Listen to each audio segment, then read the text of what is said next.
Shalom, Kahala Yahweh, Bashem Yoshai, Bashem Kokodash. Double honors my teachers, the apostles, and elders of Great Millstone. Peace and mercy to the elect, with the house of David reborn again in this generation. And Shalom to the 130 Yasharala, who today are known as the Negroes, Latinos, and Native Indians, who before losing their true heritage were known as, and still are, the true Hebrew Israelites of the Holy Bible.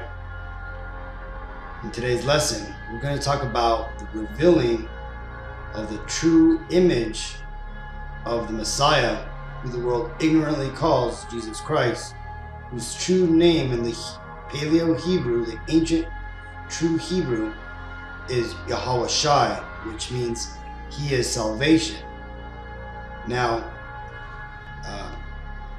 there's this article I came across that basically linked white so-called Jesus to racism, and we're going to read that in a bit to show you that the Lord is no longer allowing these images, these idols, to to stand anymore. Man, he's tearing them down, right? And we're all seeing this.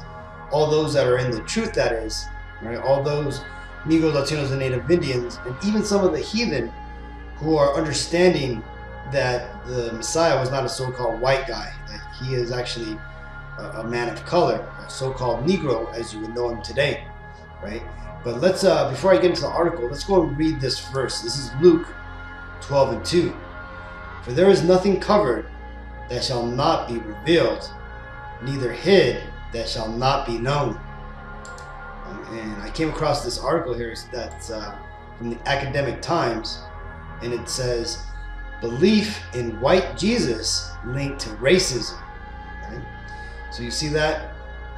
This shows you that people are no longer buying these devils, explanation of the truth, man. They're starting to not trust what these false churches have been telling the people for years. Right now, they're starting to look into the scriptures, right? Namely, because the apostles, right, and along with their teachers before them, and all us down, to the last prophet, have been, out there doing the work, they, week in, week out, and putting up these daily videos telling the people that the Messiah is a so-called Negro, right? He's a man of color. But we'll get into that in a bit. But let's go ahead and read this article. It says, people who think Jesus Christ was white are more likely to endorse anti-black attitudes. A new study found suggesting that belief in white deities works to uphold white supremacy. Now, real quick, there's no such thing as black people or white people, okay? These are social constructs that were created to basically deceive the people, right? When you get into the Bible timeline,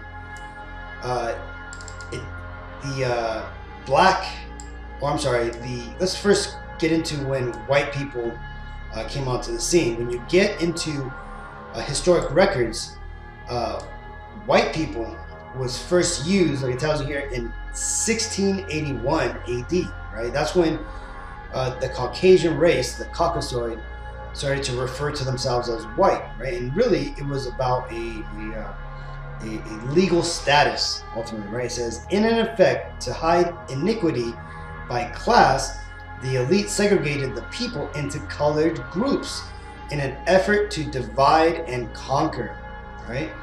And when you get into the term Jesus, right? The Jesus as we know him today, right? White, so-called Jesus with the letter J, spelled exactly like this. This actually took place in 1632, right? It says the first time the name Jesus was spelled precisely in this way in a secular sense was first noted June of 1632 within an English legal brief prepared from the Court of High Commission in London, England, right?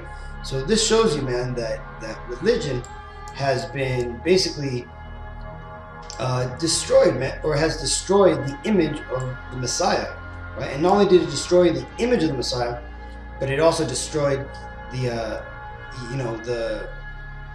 the names of people, right? Namely, also of the tribe of Judah, right? The people who you would call today the so-called Negro race, right? They are actually Judites, right? They are the true Jews of the Bible, right? And they would more accurately be referred to as Judites, right? Or Judeans. Now, the thing is they ultimately lost their heritage because of prophecy, like I told you in Jeremiah 17:4, that even that they would lose their heritage that the Lord gave us, right? And this goes along for the Latinos and the Native Indians, right? We forgot that we were the Israelites, right? And this had to do with because of our captivity.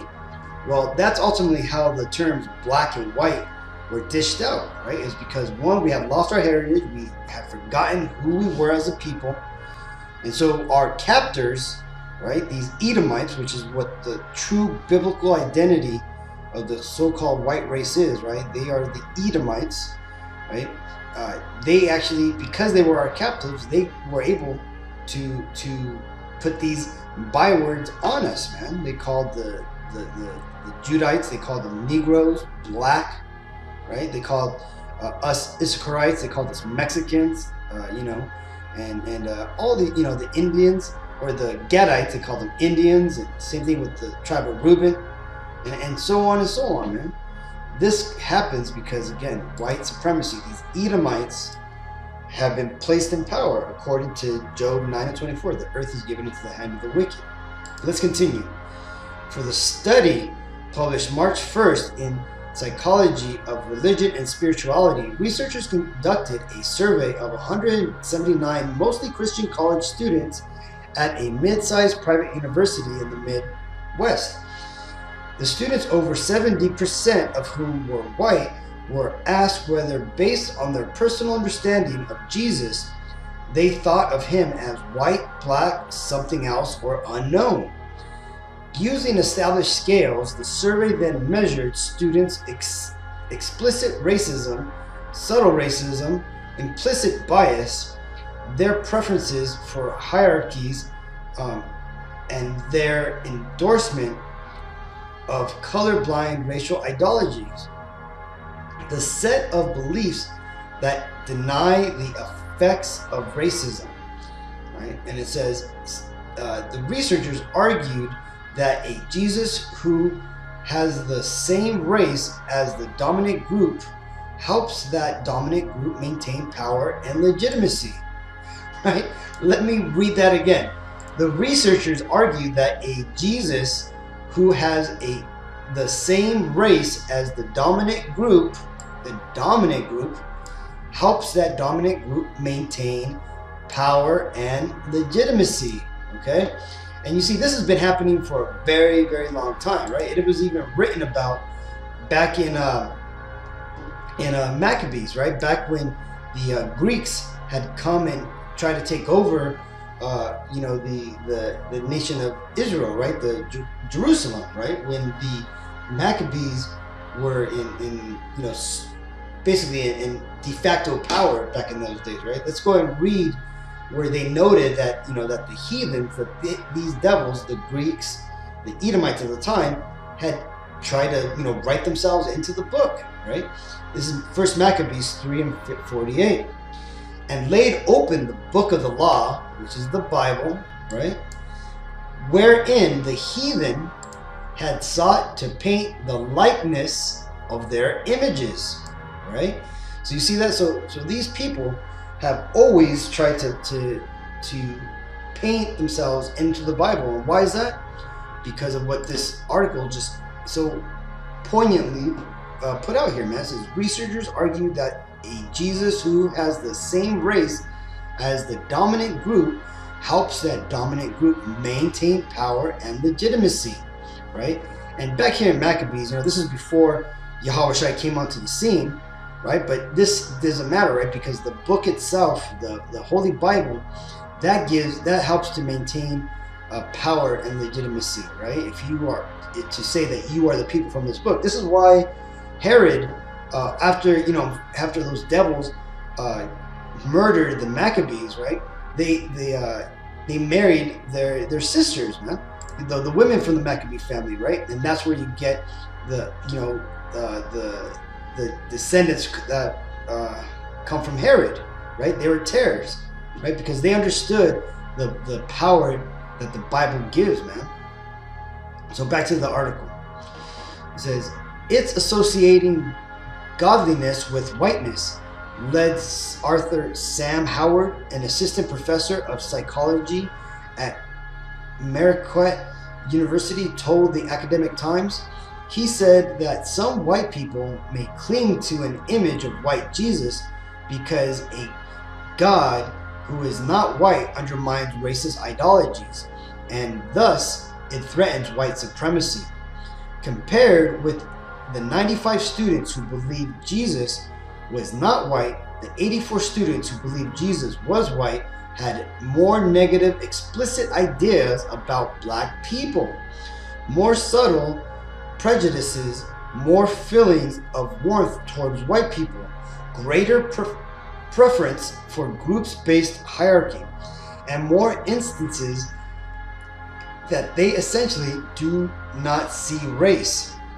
For most statistically significant differences were in both explicit and subtle racism, and in minimizing and denying that race plays a role in everyday interactions, right? Because you see, these devils that run the world, the so-called Caucasian race, right? They want to put off this big lie, right? This big charade that race has nothing to do, right? So much so that they've made the term race and racism bad words, right?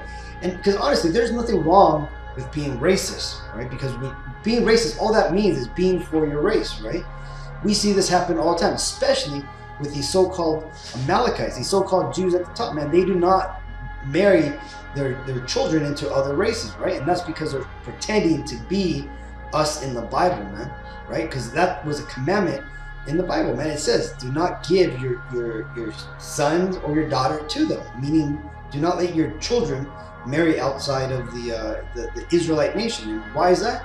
Because that would remove them from the inheritance that they get from being the Israelites, right? Not really the man, because the man, whatever seed he plants in whatever woman, being an Israelite or non-Israelite, that seed is going to be an Israelite. However, the woman, if she gets with another nation, she's going to bring forth the seed of that other nation, meaning that her child is not going to be an Israelite. It's going to be whatever nation she lays with, okay? But yeah, that's ultimately, what's going on with that. But let's go and continue with this article. It says, on the colorblind racial ideology scale, the group believing Jesus was white had a mean score of 2.94, while those who believe he was not white had a mean score of 2.48.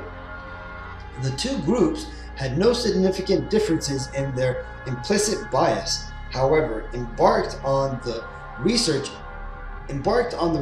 after writing a review paper on psychology studies examining the link between religiosity and racial prejudice.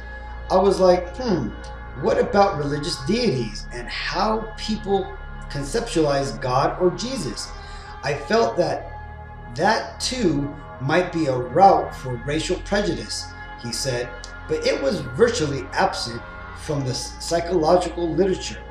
It just wasn't there, right? Why wasn't it there? Because you see, these devils throughout time have hidden, right? Especially after the Renaissance, right? Because when you go back to the 1400s, this is namely the time when the Edomite race had come out from the Caucasus Mountains, where they had been driven up to around 200 or 400 AD after they basically lost control of Rome to the Israelites, right? To the so-called Negro race, right?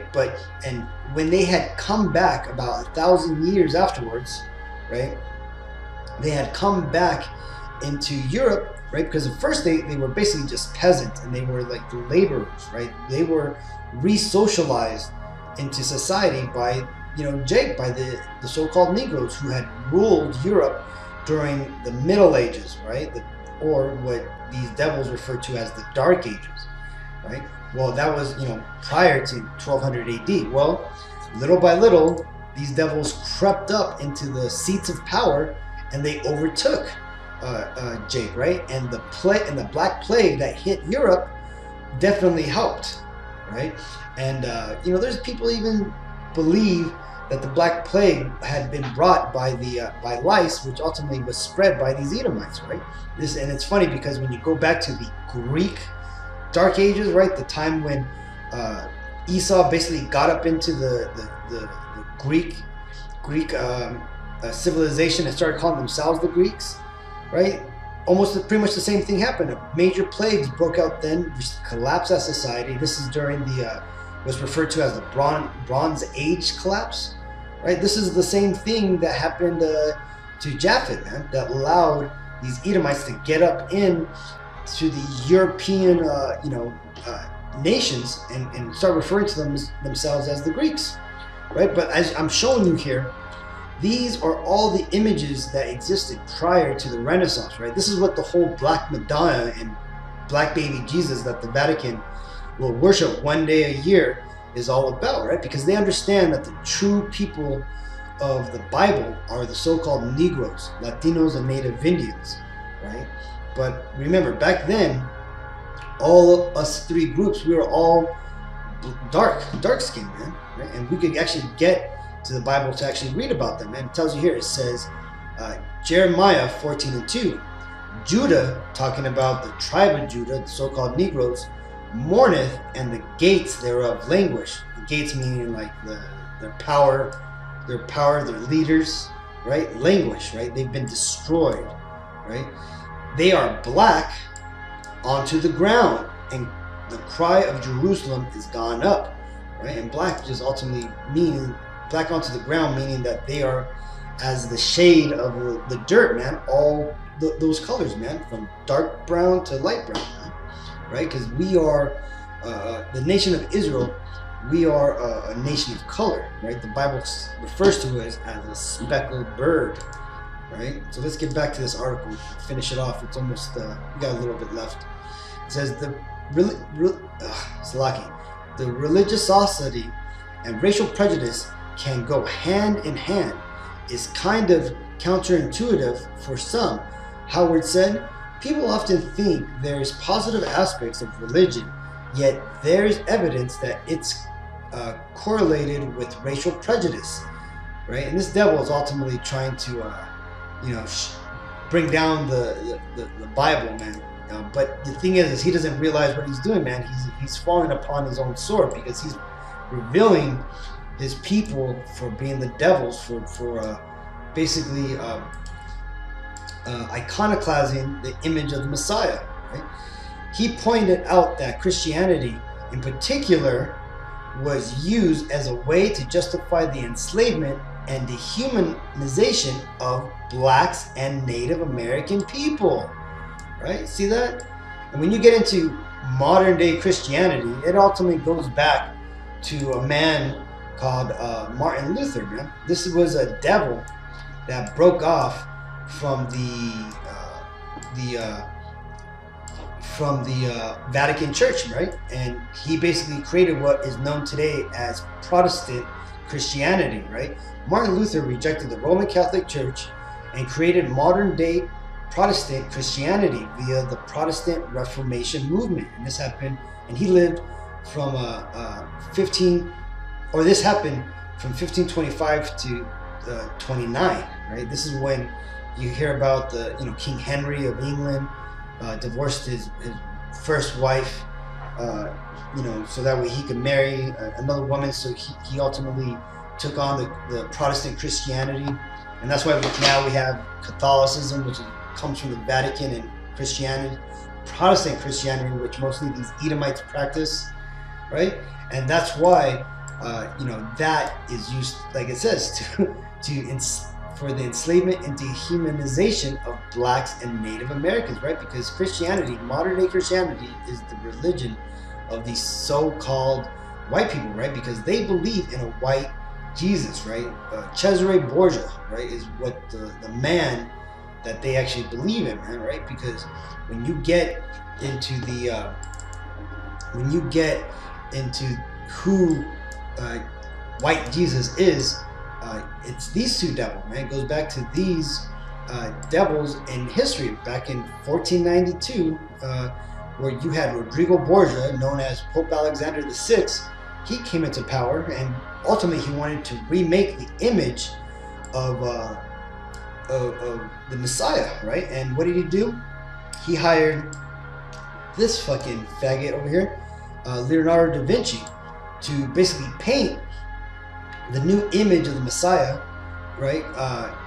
And he used his son, Rodrigo Borgia's son, Cesare Borgia, to be the stand-in model for the new Messiah, right? That's why you have this man in history that looks just like so-called Jesus Christ, man, right? So when these devils are worshiping this white Messiah, this white Jesus, they're actually worshiping these devils. They're worshiping themselves, right? So don't get that twisted. This is where white Jesus comes from, man. It is basically rooted in white supremacy, this Edomite supremacy, as it's better, more accurately referred to.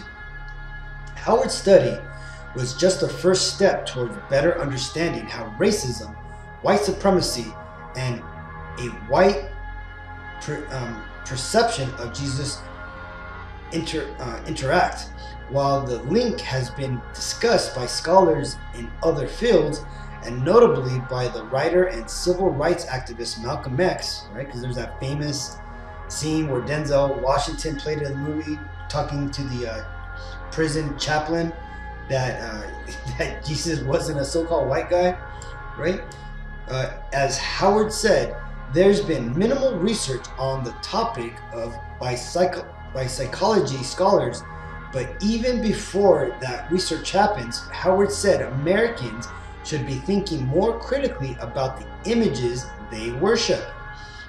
People don't know what Jesus specifically looked like, and that's bullshit right there, man. That is a fucking lie, right? And we're gonna actually break that lie right now, right? All you gotta do is go to Revelations 1:13. Let's read this now. It says, "And in the midst of the 7 candlesticks," right, talking about the menorah, "one like unto the Son of Man," right, that's being the Messiah. Basically, John the Revelator seeing the Messiah standing by this large menorah, clothed with a garment down to the foot, and girt about the paps with a golden girdle, right? So he had basically this golden, like what you would call a belt, like this big belt around his stomach, right? And that was used by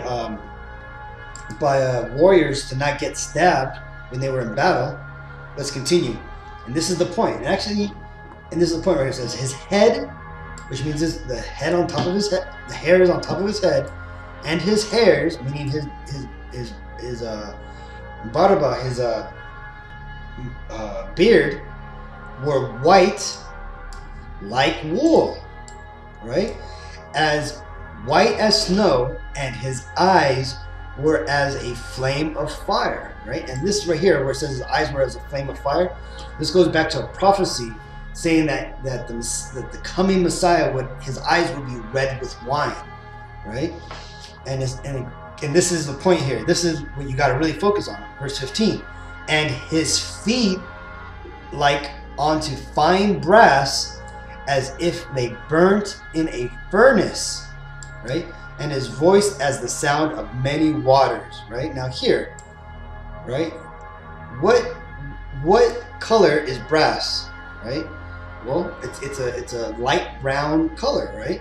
Right, like copper, right? And what happens when you take brown brass and you put it into a furnace? It turns black, right? Like it's dark, right? And as you can see in these images I'm going to post up here, you can see what burnt brass looks like, man, right? So now we understand what his skin color looks like, right? And we understand what his hair looks like, man. It says it's white and it's like wool, right? White like wool, right? White as snow. So you see that? So who on earth has woolly like hair, right? Again, look at these example images.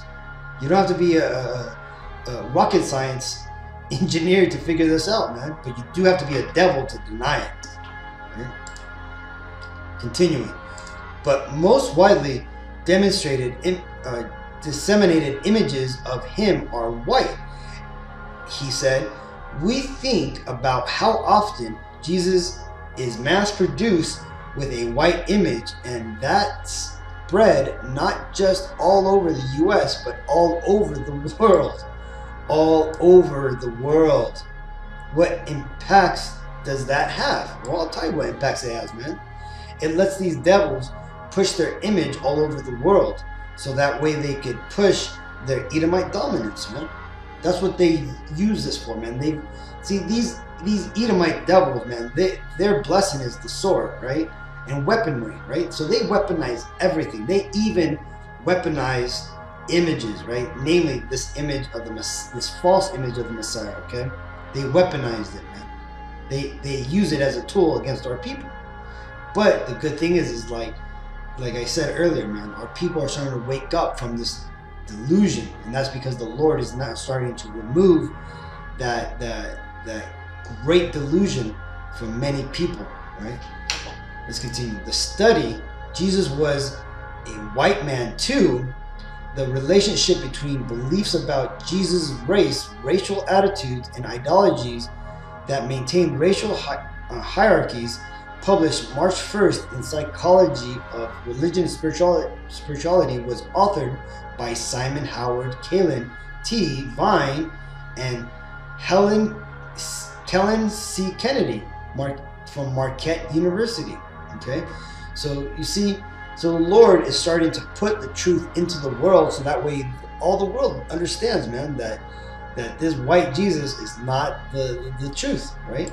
And the beautiful thing about it, man, is with all this that's going on, people are starting to realize, well, if the Messiah was a black man, then that must mean that these black people, you know, are somebody, right? And that's what we've been here telling the world, that the Negro, Latino, Native Indians, we are the true Hebrew Israelites of the Holy Bible. And just like our Savior, Yahweh Shai, which is the true Hebrew name of Jesus Christ, right? He also was of the tribe of Judah, making him a Jew or a Hebrew Israelite, or what we refer to today as a so-called Negro. So I just wanted to touch upon this. I thought it was a good article. So until the next time, I want to give all praises to Yahweh, Bashem, Yahushai, Bashem, Dash. The honors my teachers, the apostles and elders, the great millstone. Peace and mercy to the elect. Shalom.